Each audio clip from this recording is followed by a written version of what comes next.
Returning अफसर का बयान हमने पढ़ा। ममता बनर्जी ने कहा होगा, लेकिन हमने अभी कहीं पढ़ा इसको कि रिटर्निंग अफसर ने कहा कि अगर हम रिकाउंटिंग का आदेश देते तो हमारी जान पर खतरा था। ये उन्होंने खुद कहा है।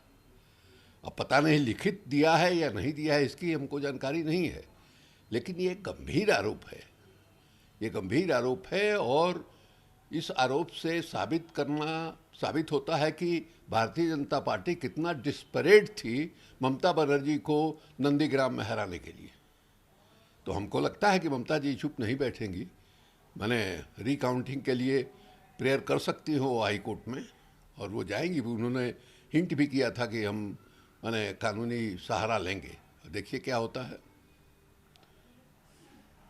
बंगाल के राज्यपाल ने राज्य में के कुछ हिस्सों में हिंसा को लेकर के डीजीपी को तलब किया है और उन्होंने कार्रवाई के आदेश दिए हैं। वहीं ममता बनर्जी ने कहा है कि भाजपा वाले की पुरानी आदत, पुराने दंगे की तस्वीर पोस्ट कर रहे हैं, उनकी आदत है। मुझे कोई हिंसा पसंद नहीं है। बीजेपी ऐसा क्यों कर रही है? प्रचंड बहुमत जीतने के बाद भी हमने किसी भी तरह का जश्न नहीं मनाया, ये ममता बनर्जी ने कहा। देखिए, इस तरह का वीडियो जो है वायरल हो रहा है, लूटपाट वाला। हमारे भी मोबाइल फ़ोन पर इस तरह का वीडियो आया है। अब नहीं जानते हैं, मेरे पास जानने का कोई जरिया नहीं है कि ये आज कल का है या पुराना है, लेकिन यह बात बिल्कुल सही है कि भारतीय जनता पार्टी के लोग जो है कई बार रंगे हाथ पकड़े गए हैं। दूसरे देश के भी हिंसा का और हिंसक वारदात का जो है फोटो लगा करके हिंदुस्तान के संदर्भ में पेस्ट कर देते हैं। ये पहले भी हो चुका है, तो इसका पता लगाना चाहिए। और दूसरे की अगर सचमुच में उत्साह में, अति उत्साह में टीएमसी के कार्यकर्ता इधर उधर कहीं कुछ गड़बड़ी कर रहे हो तो उसको मजबूती के साथ रोकना चाहिए। सुप्रीम कोर्ट ने आपात स्थितियों में उपयोग के लिए ऑक्सीजन का बम्पर स्टॉक तैयार करने के लिए केंद्र सरकार को निर्देश दिया है। सुप्रीम कोर्ट काफ़ी गंभीरता के साथ और ख़ास करके दिल्ली की जो हालत है उसमें ले रहा है। उसने सीधे आरोप लगाया कि 700 मीट्रिक टन का वहाँ रिक्वायरमेंट है, पहले से तय है, तो आपने 432 या 33 टन ही क्यों ये किया? और कहा था कि साहब आप रात तक जो है उसको पूरा कीजिए। अब नहीं जानते हैं पूरा हुआ कि नहीं हुआ, लेकिन बफर स्टॉक तो रहना चाहिए।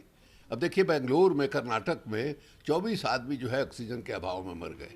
एक तरफ सरकार दावेदारी कर रही है ऑक्सीजन की किसी तरह की कमी नहीं है, दवाई की किसी तरह की कमी नहीं है, और स्पष्ट तौर पर दिखाई देता है अभी जो 2 मई को 18 से 45 के बीच में जो